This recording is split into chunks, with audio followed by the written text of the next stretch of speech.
오늘 주신 말씀은 지난주에 이어서 빌립보서 3장 11절에서 21절까지입니다. 빌립보서 3장 11절부터 21절까지 우리 한 목소리로 읽겠습니다. 시작.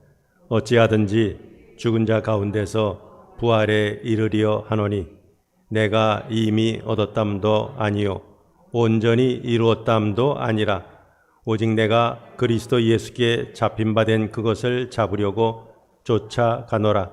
형제들아, 나는 아직 내가 잡은 줄로 여기지 아니하고 오직 한 일, 곧 즉 뒤에 있는 것은 잊어버리고 앞에 있는 것을 잡으려고 둯대를 향하여 그리스도 예수 안에서 하나님이 위에서 부르신 부름의 상을 위하여 쫓아가노라.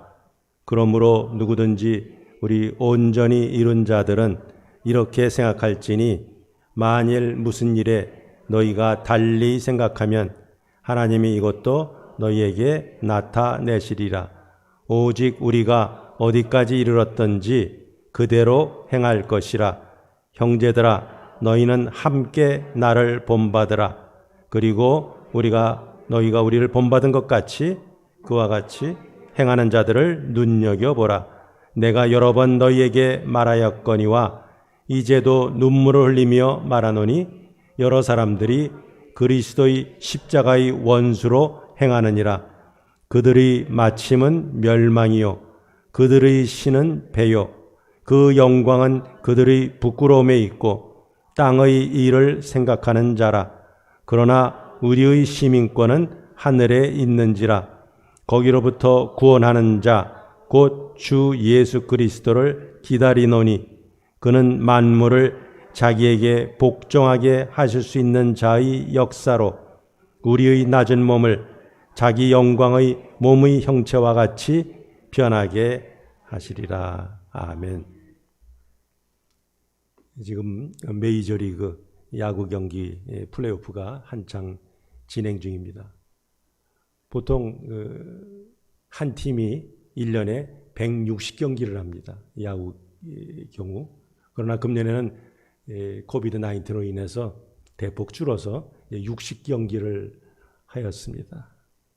자, 그런데 그런 게임들을 이렇게 쭉 보면은 경기 결과를 놓고 볼 때 객관적인 전력에서 그 우세한 팀이 반드시 이기지는 못한다는 거죠. 금년에 이 LA 다저스가 아주 객관적으로 볼 때 강력한 전력을 가지고 있어요. 그런데 이번 플레이오프 보니까 시리즈 전적 3대1로 간신히 떨어지기 직전에 있다가 또 3대3 돼가지고 이제 오늘 월드 시리즈 나가는 이제 결정전을 치르게 되죠. 자, 솔로몬이 쓴 그 전도서를 보면 해 아래에서 보니 빠른 경주자라고 선착하는 것이 아니라 그렇게 말씀하죠. 주어진 기회를 놓치지 않고 붙잡은 사람들, 주어진 환경에서 필요한 지혜를 얻고 그 기회를 잘 활용한 사람들이 승리를 경험합니다. 자, 그렇다면 우리 신앙생활도 마찬가지. 우리 신앙생활도 경주라 할 수 있어요. 근데 그 단거리 경주가 아니라 마라톤과 같은 장거리 경주입니다. 자, 그런데 어떤 정해진 분량이 있어서 한때 몰아서 달린 후에 그 다음에는 대충 달려도 이제 은퇴했으니까 그냥 서 있어도 이런 식으로 달려도 면류관을 받는 그런 경주가 아닙니다. 과거에 어떻게 달렸든지 믿음의 현재에서 여전히 최선을 다해 달려야 합니다. 히브리서 12장을 보면 인내로서 우리 앞에 당한 경주를 경주하며 믿음의 주요 또 온전케 하시는 예수를 바라보자. 거기 믿음의 주는 무슨 뜻이라 그랬어요? 시작하게 하신 분, 로드 주님이 아니라 우리의 믿음을 시작하게 하시고 그리고 우리 믿음을 완성케 하시는 그 예수님을 우리가 신앙 경주하면서 계속 바라보자. 히브리서 기자가 권면하고 있습니다. 자, 거기서 경주로 번역된 우리 아곤이라는 그 헬라어가 디모데 후서 4장 12절에서는 믿음의 선한 뭐로 돼 있죠? 싸움을 싸우라 이렇게 말합니다. 히브리서 기자는 경주라 이렇게 같은 단어를 경주로 거기서 번역됐는데 디모데후서에서는 그걸 싸움으로 번역하고 있어요. 또 같은 단어가 골로새서 2장 1절 보면은 어떻게 힘쓰는 것을 너희가 알기를 원하노니 거기서는 힘쓰므로 번역되어 있습니다. 자, 근데 이 아곤이라는 AGON 이 헬라어에다가 Y자를 붙이면 어떻게 되죠? 에거니. 영어 단어 에거니가 무슨 뜻이에요? 고통, 고민, 번민 이런 뜻이죠. 그러니까 결국 신앙생활, 신앙의 경주란 그렇게 만만한 것이 아니다는 거죠. 결승점에 달할 때까지 때로는 고통도 있고 눈물도 있고 갈등이 있게 마련입니다. 그리고 신앙의 경주는 끊임없이 자기와의 싸움이죠. 아, 꼭 이렇게 달려야 되나? 달리기 싫을 때도 있죠. 또 너무 힘들어서 이제는 그냥 그 자리에 주저앉고 싶을 때도 있습니다. 여러 가지 회의도 듭니다. 또 신앙생활보다 더 재미있고 더 뭔가 만족을 줄 만한 그런 세상의 것들이 자꾸 이렇게 유혹으로 다가올 때도 있습니다. 그런데 이 모든 장애, 난관을 극복하고 목표에 이를 때까지 푯대를 향해서 함께 달려가는 그 경주가 바로 신앙의 경주입니다. 그렇다면 지금 예배에 참석하고 있는 분들은 어떻게 경주를 하고 계십니까? 기쁨이 있습니까? 아니면 기진맥진해서 그만두고 싶습니까? 아니면 지금 자기가 신앙의 경주를 하고 있다는 사실도 전혀 모르고 그저 자기 소견에 좋은 대로 살아가고 있습니까? 바울은 자기 자신을 결승점을 향하여 달려가는 그런 운동선수로 비유합니다.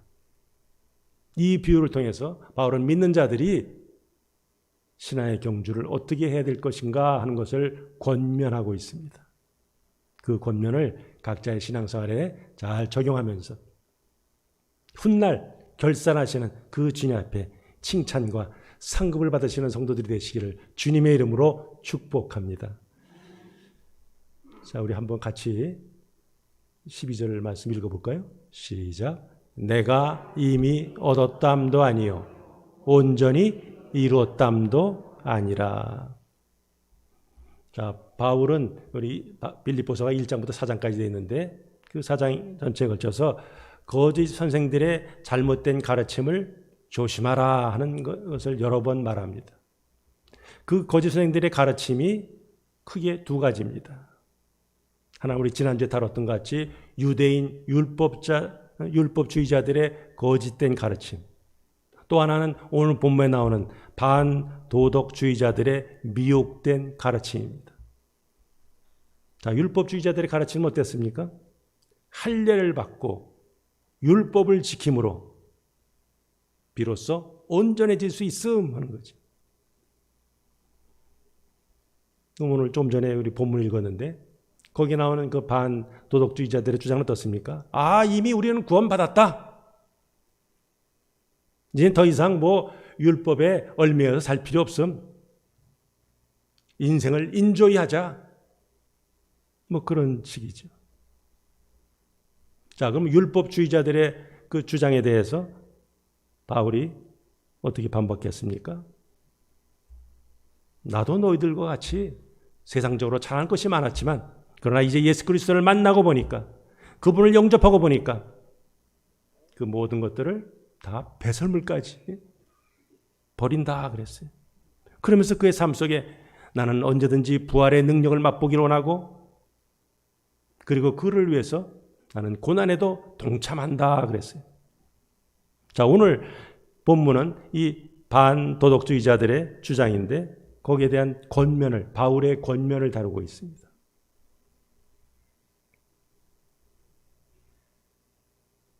반도덕주의자들은 이제 이미 끝났어. 이미 우리 구원 받은 거야 하면서 이 성화, 점점 예수님을 닮아가는 이 성화의 과정을 무시합니다. 아무렇게나 사도 된다고 합니다. 거기에 대해서 바울은 어떻습니까? 나는 이미 예수 그리스도를 믿고 구원받았지만 그러나 아직 구원의 완성에는 이르지 못했다고 합니다. 자, 바울이 어떤 사람입니까?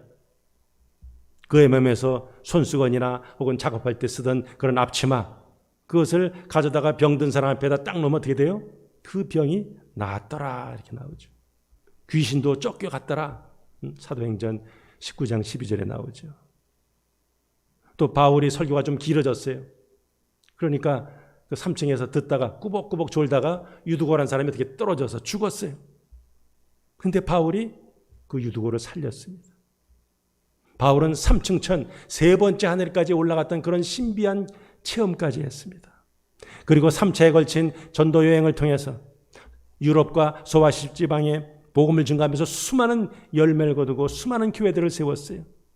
어느 누구보다 얻은 것도 많고 이룬 것도 많아서 자랑할 것이 많을 것 같은데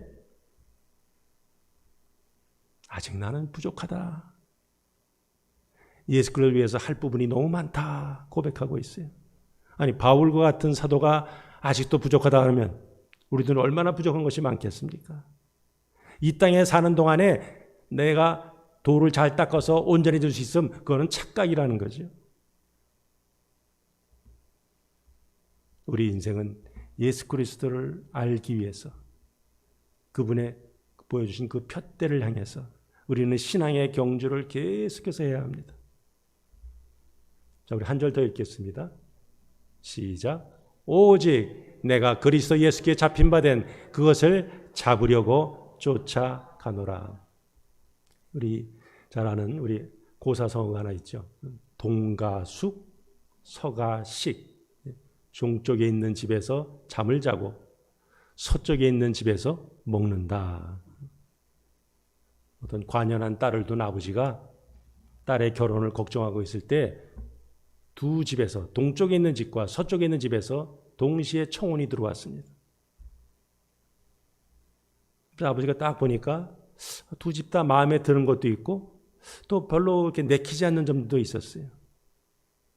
그래서 어떻게 할까 해가지고 딸을 불렀습니다.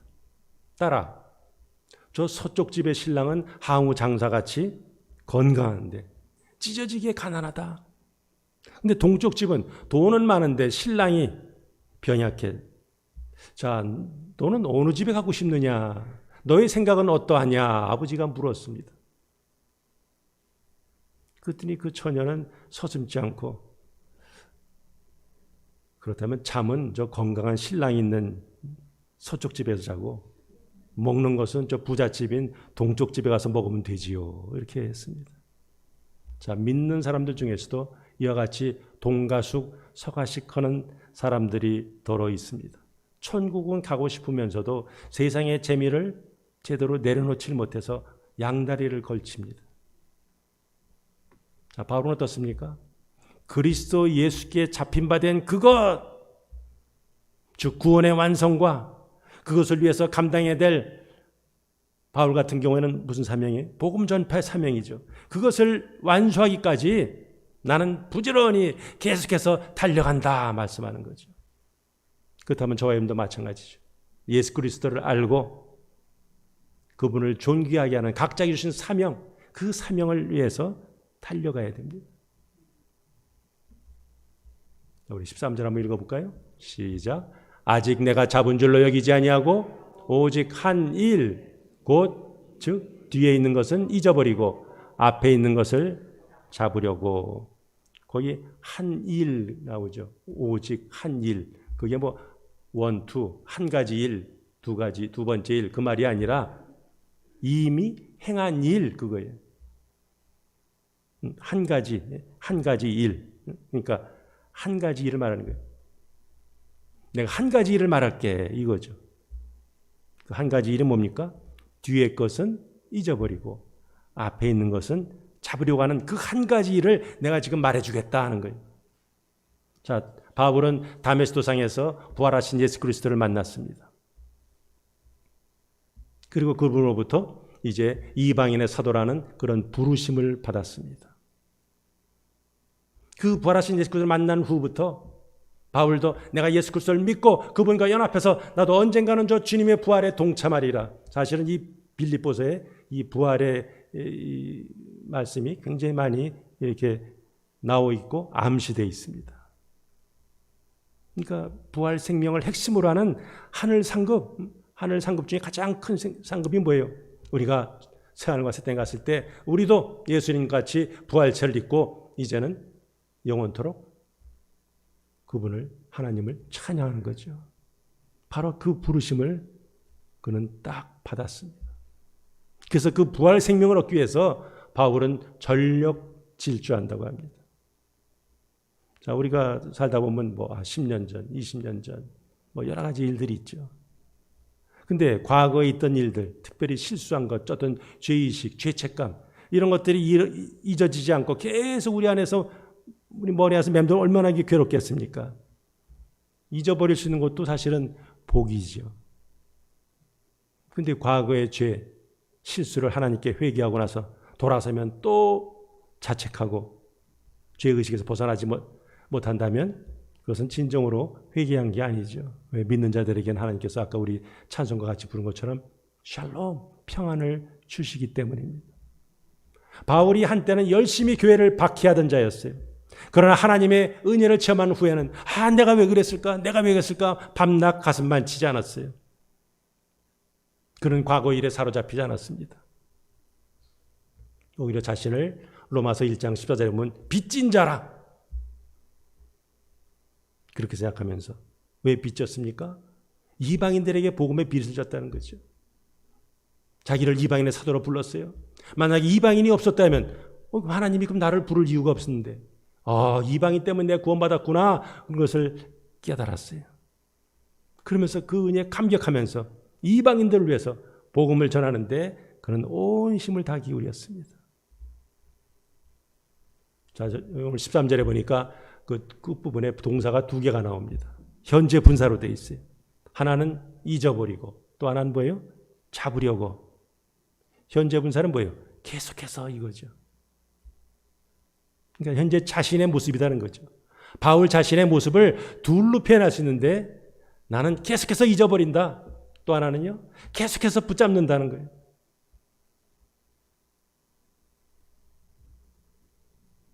자기에게 맡겨진 그 거룩한 사명을 완수하기 위해서 잊어버릴 것은 잊어버리고 육신의 자랑 내가 왕년에 어땠는데 내가 잘못했는데 모든 것들은 다 계속해서 잊어버리고 그리고 붙잡아야 될 것은 뭐예요? 계속 그 목표를 향해서 지금 나가겠다는 거죠. 거기 잡는다는 말의 어원은 이렇게 팔을 쫙 뻗치는 거예요. 그냥 이렇게 잡는 게 아니라 쫙 뻗치는 거예요. 육상 선수가 그냥 전목도 힘까지 막 달려갑니다. 결승선에 갈 때 사람들 어떻게 하죠? 어떤 사람은 머리를 내밉니다. 어떤 사람은 가슴을 내밉니다. 어떤 사람들은 팔을 쭉 뻗쳐요. 바로 그런 모습이죠. 그 부르심의 상을 향해서 아주 온 힘을 다하는 그것이 바로 바울의 모습이에요. 그렇다면 우리도 바울처럼 자신의 업적이나 과거의 성공에 자만하거나 안주해서도 안 되고 자신의 어떤 참 부끄러운 과거에 연연해서도 안 되고 우리는 맡긴 사명을 감당하기 위해서 최선을 달려가야죠. 자, 우리 오늘 요절 말씀 중에 하나죠. 14절 시작. 둯대를 향하여 그리스도 예수 안에서 하나님이 위에서 부르신 부름의 상을 위하여 도착하노라. 그렇다고 바울이 전혀 뒤를 안 봤다 이 말은 아니죠. 나의 나 된 것은 하나님의 은혜로 되었다. 그럼 은혜로 된 거 보려면 어떻게 돼요? 과거를 보긴 봐야죠. 이제 뭘만 보는 거예요? 하나님께서 지금까지 나를 인도하시고 베푸신 은혜의 그 사랑, 그것을 기억할 때는 물론 잠깐 보죠. 그러나 그리고 나서 계속 어디를 봐요? 앞을 보는 거죠. 나는 아직도 이루지 못했다. 나는 아직도 얻지 못했다. 그래서 그는 마음속에 푯대를 딱 세웠습니다. 그 푯대는 하나님이 위에서 부르신 그 부름의 상을 향해서 달려가는 것이었어요. 그 푯대를 보고 달려갔기에 그는 계속해서 믿음을 지킬 수 있었고 믿음의 선한 싸움을 싸울 수 있었고 달려갈 길을 다 달리며 의의 면류관을 바라볼 수 있었습니다. 그렇다면 우리 모두도 주님을 향한 이런 어떤 갈급함을 느끼면서 우리에게 주신 사명, 그런 영적인 목표 그것 향해서 달려가야죠. 결단하면서 달려갈 때 주님께서 우리와 함께 하시면서 우리에게 힘과 지혜를 더하여 주십니다. 자, 그러면서 15절, 16절에 보니까 누구든지 우리 온전히 이룬 자들은 이렇게 생각할지니 하는 말을 합니다. 거기 우리 온전히 이룬 자들 이런 말이 나와요. 그럼 우리는 누굴 포함해요? 바울을 포함한 성숙한 성도들이죠. 온전한 신앙, 주님을 향해서 달려가는 신앙의 경주를 제대로 하는 성숙한 성도, 물론 거기에 바울도 포함해서 우리란 말을 쓰고 있습니다. 그러니까 이 성숙한 성도들은 과거에 조금 뭐 했다고 해서 목에 힘을 주고 자랑하지 않고 더 성숙해지기 위해서, 더 예수님을 닮기 위해서, 더 세우신 목표를 향해서 좀 달려가는 거죠. 그러니까 모든 성숙한 성도들은 지금 나처럼 생각해야 돼. 바울은 그렇게 말씀하는 거죠. 그래서 이렇게 생각할지니 하는 거예요.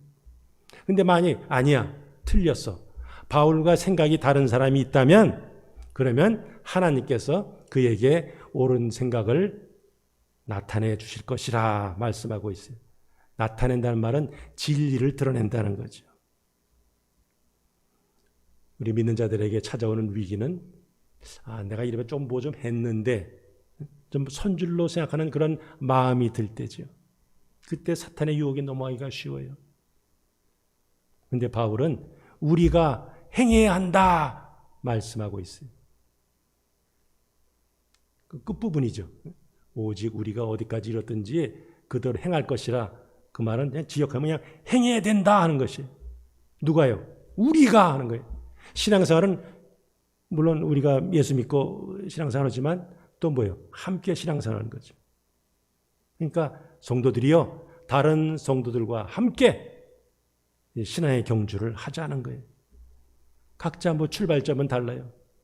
경주하는 방식이 다를 수도 있어요. 그러나 목표는 같습니다. 우리 모두는 예수 그리스도를 믿는 성도들이 함께 달려가는 경주를 하고 있습니다. 결승점에 도달할 때까지 그리스도의 지체로서 서로 사랑하고 서로 돕고 서로 격려해야 합니다. 그래서 그것을 우리 함께 하자 바울이 권면하고 있습니다. 자, 그러면서 바울은 자기를 본받으라고 그러죠. 자, 운동선수가 기록을 향상하려면 물론 자기 뭐 골프 스윙 내가 제대로 스윙하고 있나 찍어서 보고 교정할 거 교정하고 하죠. 그러나 그뿐만 아니라 또 잘한 사람들, 저 좋은 성적을 낸 사람들은 과연 어떻게 할 것인가, 그 경기를 이렇게 분석을 하죠. 그래서 그들의 자세, 그들의 뭐 훈련 방법 이런 것들을 분석해 가지고 자기에게 어떤 도움을 얻으려고 하죠. 영적 생활도 마찬가지예요. 우리가 신앙의 경주를 제대로 하려면 영적인 지도자들을 본받아야 합니다. 자, 그래서 바울은 빌립보 성도들에게 나를 본받으라 말씀하고 있고, 두 번째는 뭐예요? 나를 본받아서 행하고 있는 사람들을 또한 본받으라 하는 거죠. 지금 바울이 나를 본받아 그렇게 말하는 이유는 내가 말이야 이래봬도 내가 교회를 몇 개 세웠고 뭐 내가 얼마나 아주 성숙한데 하면서 자기의 어떤 완전함을 드러내기 위한 그런 교만에서 온 것이 아니에요. 바울의 뭘 본받으라는 거예요? 그 예수님을 알려고 하는 그 열심, 그 예수님을 닮아서 다른 사람들을 이렇게 위해서 섬기려고 하는 그런 열심, 복음의 진보를 위한 그의 열정, 이거를 본받으라는 거죠. 바울은 나를 본받아서 신앙사라는 그 사람들을, 그런 사람들을 본받으라 그랬어요. 거기에 누가 포함되겠어요? 우리 지난주에 다뤘던 뭐 디모데, 에바브로디도 이런 사람들 아울러서 본받으라 권면하는 거죠. 바울은 자기의 삶 속에서 예수 그리스도를 하나님의 은혜 가운데 알게 되었어요. 그리고 때마다 시마다 아이고 이젠 죽었네. 그럴 때마다 하나님께서 함께 하심으로 다시 회복되는 이런 부활의 능력을 체험했습니다. 그렇게 여전히 그는 그 사역 가운데 많은 고난이 있었지만 그 고난을 능히 감당할 수 있었습니다. 그러면서 점점 확고해지죠. 나도 언젠가는 저 주님의 부활에 참여할 것이고 나는 영원한 생명에 들어갈 것이라 하는 것이 아주 확신했습니다. 자, 근데 자신은 분명히 서 있는데 지금 빌립보 교인들을 보니까 율법주의자들의 가르침에 그런가 하면서 넘어가는 사람들이 있어요. 반도덕자들의 도덕주의자들의 그 가르침에 또 그럴듯하네. 이제 뭐 우리 예수 믿었으니까 이제 캐세라 세라 우리끼리 마음대로 놀자. 이런 사람들도 생겼어요. 그러니까 그들 보면서 어떻게 해요? 바울은 비통함을 느끼는 거죠. 그야말로 탄식하면서 그들을 생각하면서 기도할 때 막 눈물이 나와요. 그래서 울면서 권면하는 거죠. 내가 여러 번 너희에게 말하였거니와 이제도 눈물을 흘리며 말하노니 여러 사람들이 그리스도의 십자가의 원수로 행하느니라. 지금 어쩌다 한두 사람이 아니라 빌립보 교회 여러 사람들이, 그 여러 사람들은 뭐예요? 많은 사람들이, 이게 더 정확한 좀 적절한 번역이죠. 지금 많은 그 교인들이 지금 미혹이 돼가지고 거짓된 가르침, 미혹된 가르침, 여기에 그냥 넘어가가지고 지금 빠지고 있네. 신앙생활 제대로 못하고 있네. 성화의 삶을 게을리하네. 하면서 좀 안타까워하는 거죠. 그런 모습을 십자가의 원수로 행하는 사람들이라 이렇게 부르고 있어요. 그러니까 그들은 이제 나 우리 예수 믿었는데 구원은 따놓은 당상인데 이미 다 잡은 줄로 여기고 있어요. 우린 다 이루었어. 우린 다 알아. 우린 완성했어. 이렇게 여기는 거죠. 예수님 당시에 누가 그랬어요? 바리새인들이 그랬죠. 우리는 아주 율법의 1.1까지 다 지키는, 우리는 의로운 사람이야. 하나님 앞에 이미 영적인 크레딧을 다 쌓은 사람이야. 그러다 보니까 그들 눈에 볼 때 율법을 제대로 지키지 못하는 그런 사람들 보니까 전부 다 뭐예요? 다 죄인 취급하죠. 세리, 창기, 저 정도 엉망이 엉망 하면서 전부 다 죄인 취급을 합니다. 그러니까 예수님께서 나는 의인을 부르는 것이 아니라 죄인들을 불러왔다 그랬어요. 니네들이 소위 말하는 죄인들, 나는 그들을 구원시키기 위해서 내가 이 땅에 왔노라 주님께서 선언하시죠. 자, 바울은 그렇게 미혹된 자들, 십자가의 원수를 행하는 자들의 정체를 밝히죠. 특별히 그 도덕주의, 반도덕주의자들. 첫 번째, 그들의 신은 뭐라고요? 배라 그랬어요. 배. 그 배가 위장이죠. 위장. 스토막. 이걸 말하는 거예요. 문자적으로 위장. 그러나 바울이 여기 위장이라 할 때는 단순히 이 위만 말하는 것이 아니라 하여튼 본질적인 부분, 인간의 모든 그 생명 다 포함한 거죠. 그러니까 결국 그들의 신은 배라 하는 것은 뭐예요? 결국은 다 사라질 수밖에 없는 것. 그런 의미로 사용하고 있습니다. 그들이 뭐 예수 믿고 복음을 위해서 일한다고 하지만 결국은 다 자기를 배를 만족시키고 욕심을 채우기 위해서 지금 행동하고 있다 그 말이죠. 두 번째로 그들의 특징이 뭡니까? 그런 수치스러운 일을 하면서 도리어 우리가 얼마나 신앙생활 잘하는데 영광스럽게 생각하고 자랑으로 여긴다. 이게 십자가의 원수를 행하는 자들의 모습이죠. 도덕 불감증에 걸렸어요. 이제는 뭐 믿었으니까 이제 아무렇게나 해도 돼. 불감증에 걸렸어요. 그래서 부끄러운 일을 할지라도 정당화하고 합리화하죠. 그리고 세 번째로 그들은 하나님의 심판, 그것을 생각지 않는 자들이죠. 육체 일에 집착해서 땅에서만 잘 되면 그만이지 뭐 이런 식의 위의 것을 찾지 않습니다. 에서가 자기 배를 위하다가 팥죽 한 그릇에 장제의 기업을 야곱에게 팔았습니다. 또 아버지가 속아가지고 야곱에게 모든 축복을 했죠. 그때 에서가 어떻게 했습니까? 아버지, 아이고 뭐 말로 그냥 축복하면 되지 않습니까? 내게도 좀 복을 좀 빌어주세요. 그야말로 축복해달라고 울면서 매달렸지만 후에도 소용이 없었어요. 그는 영적인 것을 그렇게 귀하게 여기지 않았기 때문이죠. 가룟 유다는 어떻습니까? 은 30냥에 예수님을 팔았어요. 그러다가 그 감당할 수 없는 양심의 가책을 인해서 자살로 생을 마감하고 말았습니다. 자, 그 십자가의 원수를 행하는 자들, 그런 자들이 교회에 들어와서 하나님의 진리를 오염시키고 사람들을 미혹하고 또 말씀에 굳게 서지 못하니까 또 거기에 휩쓸려가는 사람들이 생기는 거죠. 오늘도 하나님의 나라와 그의 뜻을 구하기보다 당장 눈에 보이는 것을 얻으려고 에세의 뒤를 쫓는, 유다의 발걸음 그 흔적을 쫓는 이런 사람들이 있어요.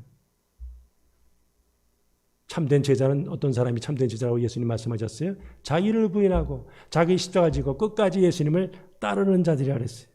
기독교는 자기 부인의 종교죠. 그런데 부인은커녕 이제 다 됐어 이런 식으로 하니까 결국 그들은 뭐예요? 십자가 주님의 그 사역을 헛되게 만드는 자들이죠. 그러니까 바울은 그들의 결국은 파멸이라 선언하고 있어요. 오늘도 우리들에게는 이 바울과 같은 이렇게 나를 본받으라 참 말할 수 있는 지도자가 필요하죠. 우리 또한 바울이 제시한 그런 모범 그 붙잡고 정말 최선의 노력을 기울여야죠. 사실 이 부분을 읽을 때마다 혹은 이 부분을 설교할 때마다 제일 찔리는 게 저죠. 나는 교우들에게 과연 나를 본받으라 이렇게 말할 수 있을까? 뭐를 도대체 본받으라 그럴까? 바울에 비하면 차원이 틀린 모든 면에서 부족한 저에게 참 이 말이 굉장히 도전이 됩니다. 또 설교자가 그렇게 자기는 살지 않으면 다른 사람들에게 이렇게 살아라 말만 하면 사실 설득력이 없죠. 본이 되는 목사나 장로, 본이 되는 재직, 본이 되는 목자들 되어서 참 하나님께 영광이 되면서 사람들에게 유익을 끼치는 그런 좀 본보기를 보여야 합니다. 마지막으로 우리 20절, 21절이죠. 우리 20절 한번 같이 한번 읽겠습니다. 시작. 그러나 우리의 시민권은 하늘에 있는지라 거기로부터 구원하는 자 곧 주 예수 그리스도를 기다리노니. 바울은 그런 반도덕주의자들의 그런 미혹에 넘어가지 말고 끊임없이 성화의 삶 이것을 살아라. 지금 빌립보 성도들에게 지금 권면하는 거죠. 땅의 일만을 당신들은 누군지 아는가?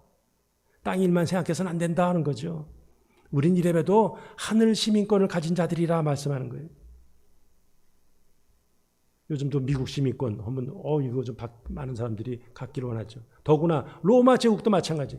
로마의 시민권, 특별히 지금 이 편지를 쓰고 있는 이 빌립보 사람들에게 있어서는 아주 이게 더 특별합니다. 자, 요즘에 터키죠. 터키에서 그 보스포러스 해협을 딱 건너면은 나오는 첫 번째 성, 그게 바로 빌립보입니다. 그러니까 아시아에서 유럽어라는 관문이 굉장히 군사적인 요충지죠. 그러니까 로마에서는 정부에서는 그곳에 군인들을 많이 요새를 만들어놨죠. 그럼 또 군인들이 리타이어하면 어떻게 돼요? 리타이어한 군인들이 또 그 지역에 많이 살았습니다. 그리고 그 사람들이 자부심을 가지라고 거기 있는 성 사람들에게는 전부 다 시민권을 줬어요. 빌립보가 비록 로마하고는 멀리 떨어져 있었지만 빌립보 사람들은 이래봬도 다른 도시 사람들에 비해서 우리는 시민권 가진 사람들이 많다. 아주 그런 자부심이 대단했습니다. 그 시민권을 가지고 있으면 로마 제국 어디든지 자유롭게 갈 수 있고 법적인 신분 보장을 제공받을 수 있었기 때문에 그렇게 로마의 시민권을 자랑하던 그 빌립보 성도들에게 사도 바울은 그 로마의 시민권과는 차원이 틀린 하늘나라의 시민권을 우리가 가지고 있다. 예수 그리스도를 믿기 때문에 우리는 하늘의 시민권을 가진 자다. 지금 그것을 분명히 말씀해 주는 거죠. 우리 모든 성도들은 이 하늘의 시민권 가진 것을 인해서 자부심을 가져야 한다. 이거지. 이 땅에서 우리가 잠깐 살지만 그러나 우리가 장착할 곳 영원한 본향 그곳에 살 수 있는 권리를 하나님께서 은혜 가운데 우리에게 베푸셨다는 거예요. 그럼 천국의 시민권자들은 이 땅에서 예수 그리스도의 재림, 그것이 바로 우리의 구원의 완성이 되는 때죠. 예수 그리스도를 믿고 의롭게 됨, 칭의에서 이제 점점 예수님을 닮아감, 성화, 그 성화가 완성된 뭐예요? 영화, 영원하게 되는 이것이 궁극적인 골이죠. 근데 그것이 일어나려면 어떤 사건이 있어야 돼요? 예수 그리스도의 재림이 있어야죠. 그러니까 천국 시민권을 가진 자들은 바로 예수님의 재림을 기다리면서 살아야 합니다. 주님은 다시 오신다고 그랬어요. 근데 그날은 아무도 알 수 없고 도적같이 오신다고 그랬어요.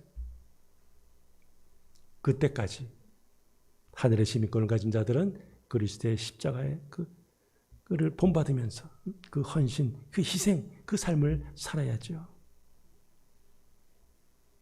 우리의 낮은 몸을 자기 영광의 몸의 형체와 같이 변하게 하시리라. 우리 고린도전서 15장에도 나오죠. 낮은 몸이 뭐예요? 바로 육적인 몸이죠. 이 몸은 타락할 수밖에 없어요. 부패합니다. 연약해요. 사망이 이를 수밖에 없는 몸입니다. 근데 그 몸이 이제는 영광의 뭐예요? 몸의 형체로 바뀐다는 거죠. 이게 뭐예요? 자기 영광의 몸의 형체가 뭐죠? 그리스도의 영광스러운 부활체죠.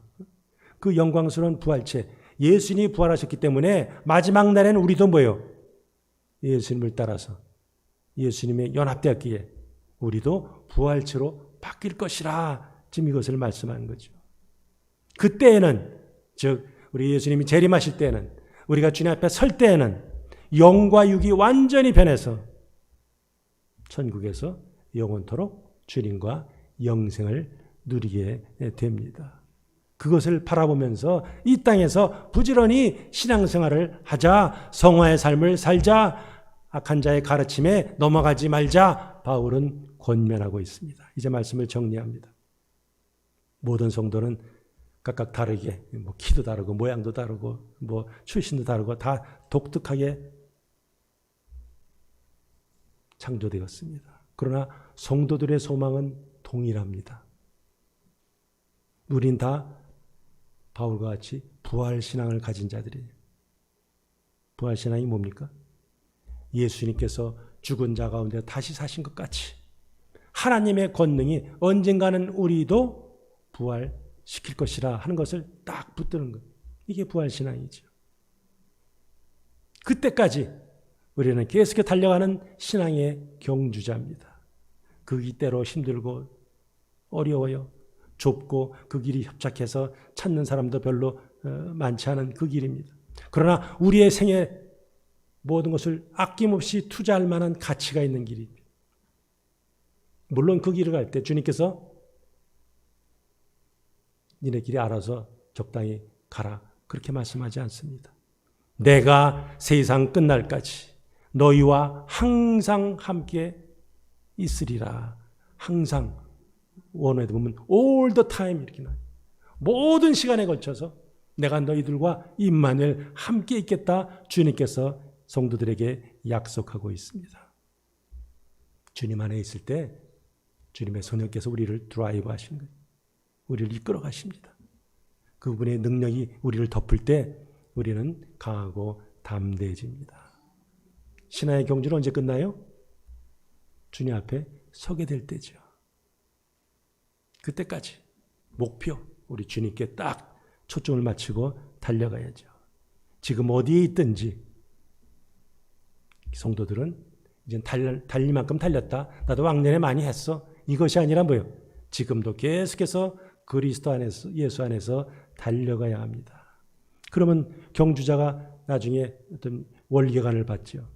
마찬가지로 신앙의 경주를 잘 마친 성도들에게는 주님께서 예비하신 의의 면류관, 생명의 면류관, 자랑의 면류관 그 상급들이 주어집니다. 금년에는 벌써 이제 10월 중순, 하순으로 접어들죠. 푯대를 향해서 얼마나 열심히 달려오셨습니까? 다 이룬 것처럼 교만하거나 아직도 죄나 상처로 인해서 억눌림 받지는 않습니까? 하늘의 시민권을 가진 자라 자부심을 가지고 계십니까? 너희가 먹든지 마시든지 무엇을 하든지 다 하나님의 영광을 위하여 하라. 고린도전서 10장 31절에서 바울이 권면합니다. 우리는 거하든지 떠나든지 주를 기쁘시게 하는 자 되기를 원하노라. 고린도후서 5장 9절의 말씀이죠. 뒤의 것은 잊어버리고 앞에 있는 것을 잡으려고 우리 모두 함께 나가야 합니다. 주님이신 능력에 힘입어서 이 신앙의 경주를 잘하면서 의롭다만 하나님의 신령한 복과 그리고 이 땅의 기름진 복으로 가정과 또한 직장과 사업과 사역 가운데 교회에 풍성히 채워지기를 주님의 이름으로 축복합니다. 아멘. 자, 우리 다 같이 찬송가 우리가 지금은 나그네도 함께 부르시고 기도합니다. 오늘은 세 가지 기도 제목을 지난주와 비슷하죠? 신앙의 경주 끝까지 잘 하도록, 두 번째 우리 환우들이 회복되도록, 우리 김정호 장로님 아시는 대로 지난 금요일 날 수술을 잘 받았는데 통증이 아주 심해가지고 좀 힘들어하십니다. 자, 그래서 김정호 장로님을 위해서 또 우리 그래서 좀 입원한 기간이 좀 길 것 같습니다. 또 김선영 권사님도 이제 치유를 받고 있습니다. 또 유경희 사모님도 지난 금요일 날 이제 미국에 오셨어요. 내일 아침 일찍 이제 그 병원 측에서 제공한 밴을 타고 새벽에 저 뭐 5번 타고 쭉 오렌지 카운티에서 밑으로 튀어나가서 11월 한 10일까지 이렇게 쉬다가 온다고 합니다. 잘 치유받을 수 있도록 위해서 기도해 주시기 바랍니다. 그리고 코로나 바이러스 사태, 오늘 아침에도 보니까 지금 샌디에고가 지금 다시 숫자가 좀 늘어서 자칫하면 이거 1단계로 올라갈지 모른다. 그러니 열심히 좀 조심하자, 뭐 거리 지키자, 마스크 쓰자, 뭐 이런 글이 올라왔습니다. 아직 끝난 게 아니니까 잘 진정될 수 있도록 위해서 기도해 주시기 바랍니다. 자, 우리 먼저 찬송가 1절 같이 한번 부릅니다.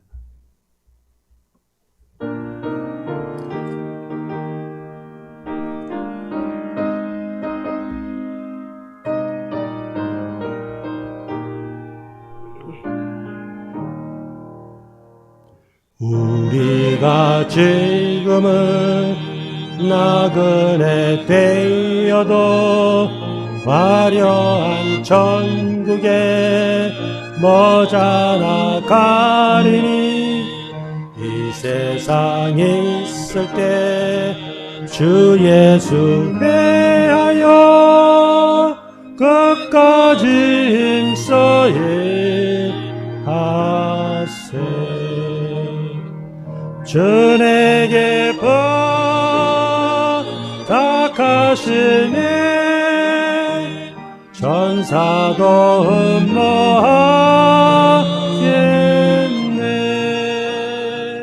화목해 하라신 구주의 말씀은 온 세상 널리 전하세.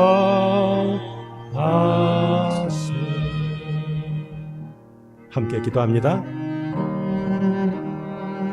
거룩하신 하나님, 우리가 하나님을 택한 것이 아니라 하나님께서 은혜 가운데 우리를 택하시고 하나님의 자녀로 삼으셨습니다. 아버지 하나님이여, 뭔가 된 것 같이 교만하지 않게 해주시고 끝까지 주님 붙들고 아버지여 승리하는 전 되기를 간절히 원합니다. 우리의 신앙생활은 경주라 하였습니다. 아버지 하나님이여, 때로 힘들고 지치고 어려울 때 많습니다. 주저앉고 싶을 때도 있습니다. 아버지여, 이럴 때마다 다시 한번 우리의 믿음의 눈을 떠서 주님을 바라보게 하여 주시옵소서. 아버지 하나님이여, 그분만을 의지하면서 부어주시는 힘과 지혜 능력의 힘이어서 우리 다른 성도들과 함께 손에 손을 잡고 달려가는 자들 되기를 간절히 원합니다. 아버지 하나님이여, 감으로 주님 앞에 가는 그날 우리 모두는 주님과 같이 영화로운 마음으로 바뀌어서 영원토록 주님 영생을 누리게 됩니다. 이것을 소망 중에 바라보게 하시옵소서. 아버지 하나님이여, 또한 우리 연약한 환우들이 있습니다. 주님께서 일일이 그들을 기억하시고 위로하시고 강건케 하여 주시옵소서. 특별히 우리 김정호 장님, 지난 16일 날 수술을 받았습니다. 이제 모든 회복되는 과정 주님께서 간섭하셔서 모든 통증이 사라지게 하시고 이전보다 강건하여서 주님을 섬기는 일 부족함이 없도록 하여 주옵소서. 우리 김선영 권사도 췌장암으로 진단을 받았습니다.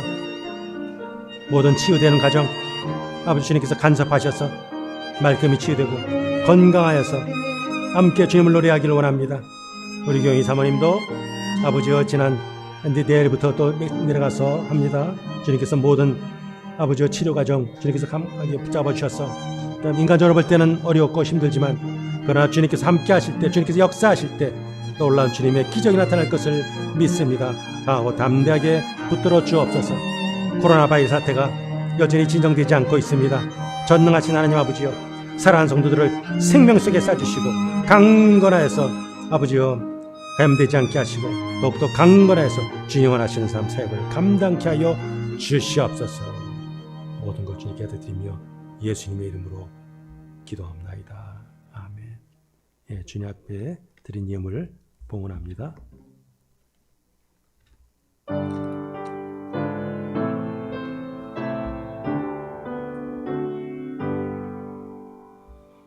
나의 생명 드리네 저여 받아 주셔서 세상 살아갈 동안 장성하게 하소서.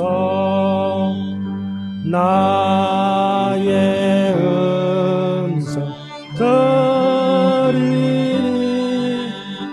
저여 받아 주셔서 주의 진리 말씀만 전파하게 하소서.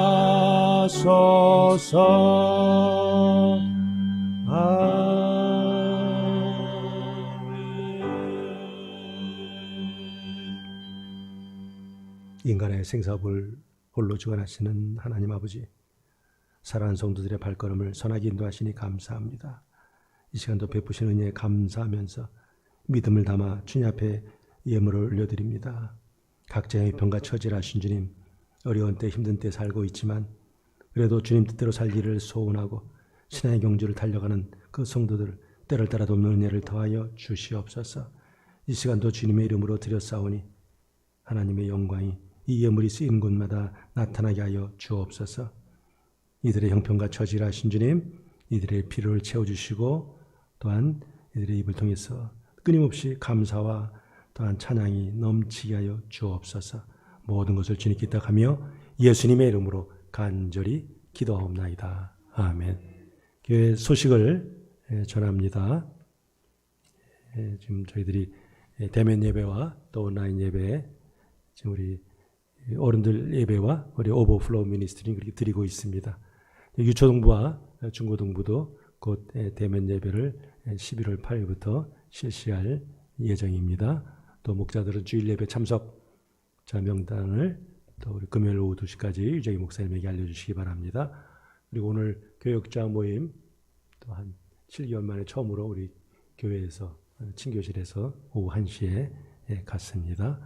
또 멕시코 단기 선교 이제 이번 주가 아니라 다음 주 되죠. 29일, 31일인데 참가하시는 분들은 우리 조정선 목사님에게 말씀해 주시고 혹시 참가하지 못한다 할지라도 지금 겨울용 옷과 담요를 수집하고 있습니다.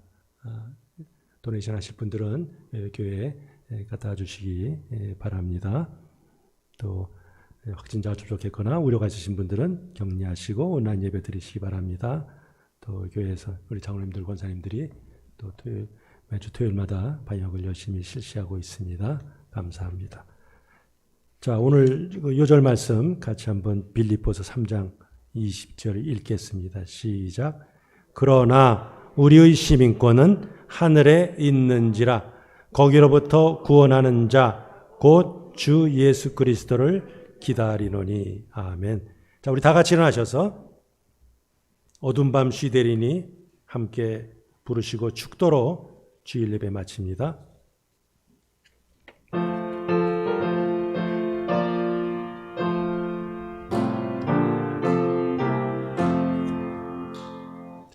어두운 밤 쉬되리니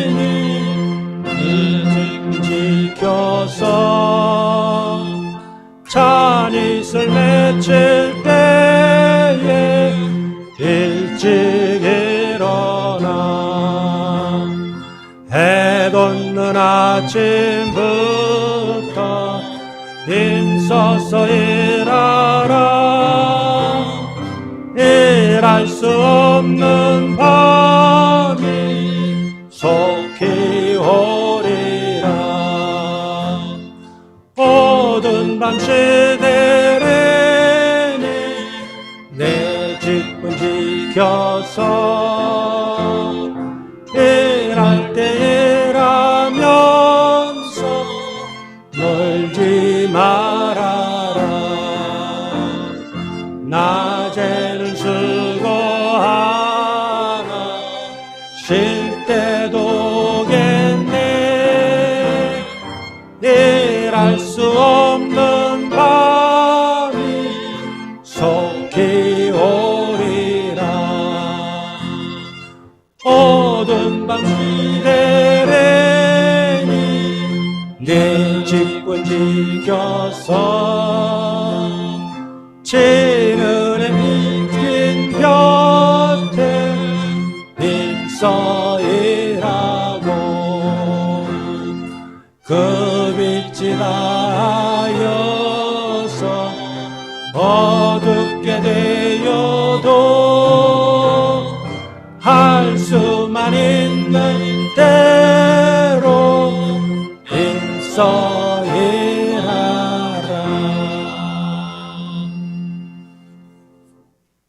이제는 우리에게 영원한 생명을 주시기위해서 이 땅에 오신 우리 주 예수 그리스도의 크신 은혜와 아버지 하나님의 극진한 사랑과 성령의 교통하시고 내주 충만케 하심이 우리는 하늘에 시민권이 있는 자라는 분명한 확신 속에서 주님 앞에 가는 그날까지 주님과 동행하면서 신앙의 경주를 잘 감당하며 주님이 맡긴 사명 온전히 감당코자 나아가는 하나님의 귀한 백성들 위에, 이들의 가정에, 자녀들의 기업 위에, 사역 위에, 사업 위에, 주님 사역하는 모든 선교사들 위에, 주의 몸된 교회 위에, 우리 연약한 환우들 위에, 우리 사랑하는 조국 위에, 미국 땅 위에, 선교지 위에 이제부터 영원토록 함께 있을지어다. 아멘.